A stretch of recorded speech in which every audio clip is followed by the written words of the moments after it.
राज्यभरातील सर्व शेतकऱ्यांसाठी आज दिवसभरातील अतिशय महत्त्वाच्या झटपट ठळक बातम्या व शेतकऱ्यांसाठी नमो शेतकरी योजनेच्या हप्त्याबद्दलची अतिशय महत्त्वाची अपडेट आहे। फक्त आता व्हिडिओला शेवटपर्यंत पाहत चला। चॅनलवरती जर नवीन आलेला असाल तर चॅनलला देखील नक्की सबस्क्राईब करा। शेततळे योजनेमध्ये निवड झालेल्या लाभार्थ्यांच्या खात्यावरती लवकरच पैसे लाभार्थ्यांना मिळणार दिलासा। मुख्यमंत्री कृषी शाश्वत सिंचन योजनेअंतर्गत राज्यातील शेतकऱ्यांना सिंचन सुविधा उपलब्ध करून देण्यासाठी शेततळ्यांसाठी 100 कोटींपैकी 15 कोटींचा निधी देण्यास आता कृषी विभागाने मान्यता दिली असून लाभार्थ्यांना काहीसा दिलासा। लासलगावला कांद्याच्या दरामध्ये सुधारणा, निर्यात वाढीचा सकारात्मक परिणाम, शेतकऱ्यांमध्ये समाधान। बांगलादेशातून भारतीय कांद्याची मागणी वाढल्यामुळे कांद्याच्या दरामध्ये सुधारणा बघायला मिळत आहे। यामुळे आता कांदा उत्पादकांना चांगलाच दिलासा मिळणार। अतिवृष्टीच्या पॅकेजमधील पीक विम्याचे 17,500 रुपये सर्वच शेतकऱ्यांना मिळणार का? पीक विम्यासंदर्भातील शेतकऱ्यांसाठी अतिशय महत्त्वाची बातमी समोर आली आहे। राज्यातील शेतकऱ्यांचे खरीप हंगामामध्ये प्रचंड नुकसान झाले होते। यावरून शेतकऱ्यांना या ठिकाणी नुकसान भरपाई देण्यामध्ये येईल, रब्बी अनुदान आणि पीक विम्याची रक्कम देण्यामध्ये येईल असं सरकारने स्पष्टपणे सांगितलं होतं आणि त्यानुसार शेतकऱ्यांच्या खात्यावरती नुकसान भरपाईची रक्कम जमा झाली, रब्बी अनुदानाची रक्कम जमा झाली असून आता पीक विमा कधी मिळणार याकडे सर्वांचे लक्ष लागले आहे। आता नेमका पीक विमा तुमच्या खात्यावरती कधी जमा होणार पुढे सविस्तर बघूया। पीएम किसान योजनेच्या पैशामध्ये कोणतीही वाढ नाही, संसदेमध्ये सरकारने दिली माहिती। पीएम किसान योजनेच्या मानधनामध्ये वाढ करण्याची शिफारस देण्यामध्ये आली होती, परंतु सध्या कोणतीही वाढ नसल्याची सरकारची माहिती आहे। शासनाची समिती करणार ऑफलाईन पीक पाहणी, शेतकऱ्यांना दिलासा। शासन निर्णय जारी। ज्या शेतकऱ्यांनी खरीप हंगाम 2025 मध्ये पीक पाहणी केली नव्हती तर अशा सर्व शेतकऱ्यांना सरकारच्या माध्यमातून दिलासा मिळणार। सोया तेलाची आयात 18% घटली, देशातील सोयाबीन बाजाराला मिळाला आधार। गेल्या 5 वर्षांमध्ये देशात ऊस उत्पादनामध्ये वाढ, केंद्र सरकारचा दावा। विश्वास दिल्यामुळे शेतकरी ऊसाकडे वळला, केंद्र सरकारने दिली माहिती। सोलापूर जिल्ह्यातील शेतकऱ्यांसाठी अतिशय महत्त्वाची बातमी। सोलापूर जिल्ह्यातील शेतकऱ्यांच्या खात्यावरती पैसे जमा होण्यास सुरुवात झालेली आहे। विशेष करून यामध्ये आता माढा तालुक्यातील शेतकऱ्यांसाठी अतिशय महत्त्वाची बातमी आहे। शेतकरी मित्रांनो, तुमच्या देखील तालुक्याची सविस्तर अपडेट पुढे बघणार आहोत, त्यासाठी फक्त व्हिडिओला शेवटपर्यंत पाहत चला। सध्या जर बघायला गेलं तर माढा तालुक्यातील शेतकऱ्यांच्या खात्यावरती आतापर्यंत 101 कोटी रुपयांची रक्कम ही जमा झाली असल्यामुळे शेतकऱ्यांना चांगलाच दिलासा मिळाला। सगळा महाराष्ट्र लुटून झाला, आता बाजार समित्या तरी शिल्लक ठेवा, सरकारवरती राजू शेट्टींची सडकून टीका। मार्चपर्यंत 45,000 किलोमीटर पाणंद रस्ते पूर्ण होणार, मंत्री गोगावले यांनी दिली माहिती। शेतकऱ्यांना मिळणार दिलासा। भरपाईचे 87,000 शेतकऱ्यांना प्रतीक्षा कायम। नाशिक जिल्ह्यातील शेतकऱ्यांसाठी अतिशय महत्त्वाची अपडेट। नाशिक जिल्ह्यामध्ये सप्टेंबर महिन्यामध्ये झालेल्या अतिवृष्टीमुळे नुकसान झालेल्या शेतकऱ्यांच्या खात्यावरती भरपाईचे वितरण सुरू असले तरी अद्याप देखील ई-केवायसी अभावी आणि तांत्रिक अडचणीमुळे 87,000 शेतकऱ्यांच्या खात्यावरती पैसे जमा झाले नसल्यामुळे ई-केवायसी करण्याचे आव्हान। कर्जमाफीची घोषणा, वसुलीचा फंडा, अनेक बँकांकडून तगादा, अनेक शेतकरी माफीला मुकण्याची देखील चिन्हे। कर्जमाफीच्या घोषणेनंतर देखील शेतकऱ्यांच्या कर्ज वसुलीची चिंता कायम असल्याचं सध्या बघायला मिळत आहे। नमो शेतकरी योजनेचा हप्ता कधी जमा होणार? राज्यातील साधारणतः 90 लाख शेतकऱ्यांचा प्रश्न। पीएम किसान योजनेचा हप्ता जमा झाल्यानंतर नमो शेतकरी योजनेचा हप्ता कधी मिळणार याकडे सर्वांचे लक्ष लागलेले आहे। पीएम किसान योजनेचा हप्ता जमा झाल्यानंतर साधारणतः 5 ते 10 दिवसांच्या अंतराने नमो शेतकरी योजनेचा हप्ता हा जमा केला जात असतो, परंतु अद्याप देखील शेतकऱ्यांच्या खात्यावरती हप्ता काही जमा झाला नसल्यामुळे हप्ता नेमका कधी मिळणार का, आमचा हप्ता बंद करण्यामध्ये आला, असे अनेक प्रश्न शेतकऱ्यांमधून उपस्थित करण्यामध्ये येत आहेत। परंतु आता शेतकऱ्यांना काळजी करण्याची गरज नाही, लवकरच आता हप्ता तुमच्या खात्यावरती जमा होणार। सोन्याचा भाव लाखांवरती, कापूस मात्र 8,000 रुपयांवरती। कृषीप्रधान म्हणणाऱ्या देशामध्ये शेतकरी वर्ग आज देखील त्याच ठिकाणी आहे। आज सोने 1 लाखांच्या वर पोहोचले आहे, मात्र कापूस 8,000 रुपयांवरतीच आहे।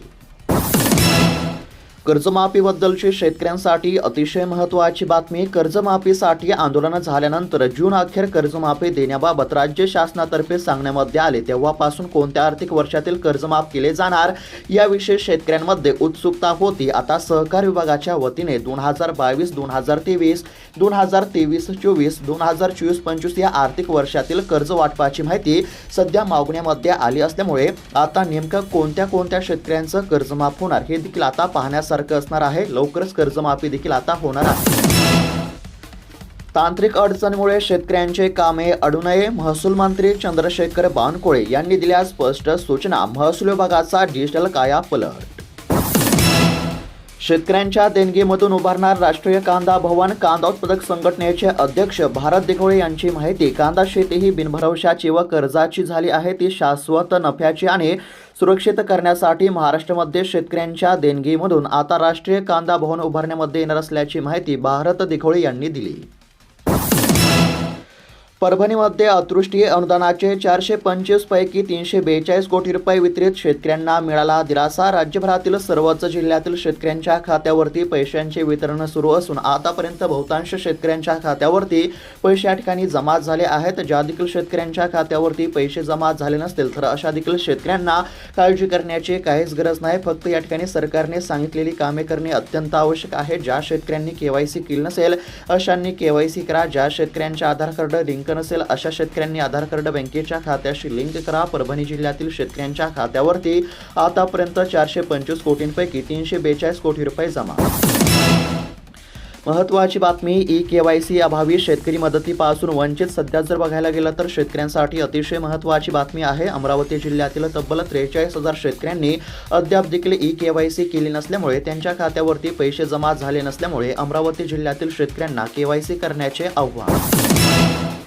लाडक्या बहिणींना आता 2 हप्ते एकदमच मिळणार. मुख्यमंत्री माझी लाडकी बहीण योजनेबद्दलची अतिशय महत्त्वाची बातमी समोर आली आहे. नोव्हेंबर महिन्याचा 17वा आणि डिसेंबर महिन्याचा 18वा हप्ता आता एकत्र जमा होणार असल्याची अतिशय महत्त्वाची बातमी. शेतीसाठी आर्थिक तरतूद वाढवा. संशोधन पदे तातडीने भरा. संसदीय समितीची सरकारला शिफारस बघायला मिळत आहे. शेतीसाठी आर्थिक तरतूद वाढवण्यामध्ये यावी अशी शिफारस करण्यामध्ये आली. पीक विम्याचे 14 कोटी रुपये महागारी. नाशिक जिल्ह्याची अपडेट आहे. रब्बी हंगाम 2024 मध्ये पीक विमा काढलेल्या शेतकऱ्यांच्या खात्यावरती 14 कोटींचा निधी हा मंजूर झाला होता, परंतु हा जमा झाला नसल्याची माहिती समोर आली आहे. या ठिकाणी काही शेतकऱ्यांची KYC नाही, काही शेतकऱ्यांचे आधार कार्ड बँकेच्या खात्याशी लिंक नाही. अशा कारणांमुळे नाशिक जिल्ह्यातील शेतकऱ्यांच्या खात्यावरती 14 कोटी रुपयांचा पीक विमा हा जमा झाला नाही. हिवाळी अधिवेशन. अजितदादांचा दरारा. पार्थच्या जमीन घोटाळ्यामध्ये 366 आमदारांची चुप्पी. राज्याच्या राजकारणामध्ये दादा म्हणून अजित पवारांची ओळख आहे. त्यांना आदराने दादा म्हणतात, परंतु दादा सारखेच काम राजकारणामध्ये देखील ते करताना सध्या आपल्याला दिसत आहे. हिवाळी अधिवेशनामध्ये अजितदादांचा दरारा बघायला मिळाला. पीक विमा संदर्भातील अतिशय महत्त्वाची बातमी समोर आली आहे. खरीप हंगामामध्ये झालेल्या अतिवृष्टीमुळे नुकसान झालेल्या शेतकऱ्यांना राज्य सरकारने 31,000 कोटी रुपयांचे पॅकेज जाहीर केले. त्यामध्ये पीक विमा योजनेच्या माध्यमातून हेक्टरी 17,500 रुपये देऊ असं आश्वासन सरकारच्या माध्यमातून देण्यामध्ये आलं. आता सध्या शेतकऱ्यांच्या खात्यावरती नुकसान भरपाईची रक्कम असेल रब्बी अनुदानाची रक्कम या ठिकाणी जमा करण्यामध्ये येत असून साधारणतः 92% शेतकऱ्यांच्या खात्यावरती ही रक्कम जमा झाल्यानंतर आता नेमका पीक विमा कधी मिळणार याकडे सर्वांचे लक्ष लागले आहे. समोर आलेल्या माहितीनुसार साधारणतः जानेवारी महिन्यापासून शेतकऱ्यांच्या खात्यावरती पीक विम्याची रक्कम जमा केली जाईल. सरकारची वर्षपूर्ती. लाडक्या बहिणींना 21 रुपयांच्या हप्त्याची प्रतीक्षा. दर महिन्याला 21 रुपयांचा हप्ता देऊ असे सरकारच्या माध्यमातून आश्वासन देण्यामध्ये आलेले होते. कोकाट यांना कोणत्या क्षणी अटकेची शक्यता. अटकेसाठी नाशिक पोलीस मुंबईमध्ये दाखल. अजित पवारांनी कोकाट यांचा राजीनामा स्वीकारत मुख्यमंत्र्यांकडे पाठवला. कोणत्या क्षणी कोकाट यांना अटक होण्याची दाट शक्यता. बदल. राज्यामध्ये थंडीच्या तापमानामध्ये होणार चढ उतार. राज्यातील अनेक भागामध्ये सध्या थंडी वाढताना दिसत आहे. महाराष्ट्रामध्ये आठवडाभर या ठिकाणी कोरडं वातावरण राहणार असून देशासह राज्यातील अनेक भागांमध्ये तापमानाचा पारा या ठिकाणी घसरलेला आहे. महत्त्वाची बातमी 355 कोटी शासनाच्या तिजोरीमध्ये पडूनच आहेत. ई-केवायसी अभावी 5,42,000 शेतकऱ्यांच्या खात्यावरती अद्याप देखील ₹1 सुद्धा या ठिकाणी जमा होऊ शकलेला नाही. 5,42,141 शेतकऱ्यांच्या नावावरती एकूण 355 कोटी 55 लाख रुपयांची रक्कम ही शासनाच्या तिजोरीमध्ये पडून असल्यामुळे ज्या देखील शेतकऱ्यांच्या खात्यावरती पैसे जमा झाले नसतील तर अशा शेतकऱ्यांनी ई-केवायसीची प्रक्रिया पूर्ण करावी. CCIच्या जाचक अटीमुळे कापूस उत्पादक शेतकरी अडचणीमध्ये. हमीभावासाठी शेतकऱ्यांची धावपळ. मात्र नोंदणीसाठी उरले केवळ 13 दिवस. सध्या जर बघायला गेलं तर जाचक अटीमुळे आता राज्यातील कापूस उत्पादक शेतकरी अडचणीत आले. शेतकऱ्यांसाठी खुश खबर. सोलापूर बाजार समितीमध्ये कांद्याला प्रति क्विंटल 1,700 ते 3,500 रुपयांचा दर. कांद्याला बांगलादेश श्रीलंकेमध्ये मोठी मागणी असल्यामुळे सध्या दरामध्ये सुधारणा आहे. शेतकरी मित्रांनो, तुमच्या परिसरामध्ये काय दर मिळत आहे आम्हाला नक्की कळवा. निकष बदलल्यामुळे शेतकऱ्यांना बसत आहे फटका. नैसर्गिक आपत्तीमुळे पिकांचे नुकसान झाल्यास शेतकऱ्यांना भरपाई मिळावी म्हणून शासनाच्या वतीने प्रधानमंत्री पीक विमा योजना राबवण्यामध्ये येत असली तरी अद्याप देखील शेतकऱ्यांच्या खात्यावरती ₹1 सुद्धा जमा झाला नाही. जानेवारी महिन्यामध्ये पीक विमा जमा होण्याची शक्यता. नमो शेतकरी योजनेच्या हप्त्याबद्दलची शेतकऱ्यांसाठी अतिशय महत्त्वाची या ठिकाणी बातमी आहे. डिसेंबर अखेरीस आता शेतकऱ्यांच्या खात्यावरती नमो शेतकरी योजनेचा 8वा हप्ता जमा होणार असल्याची माहिती. तर शेतकरी मित्रांनो, प्रत्येक महत्त्वाची बातमी पाहण्याचा प्रयत्न केला आहे. बातम्या कशा वाटल्या आम्हाला नक्की कळवा. अशाच महत्त्वपूर्ण बातम्यांसाठी चॅनलला सबस्क्राईब करा. धन्यवाद.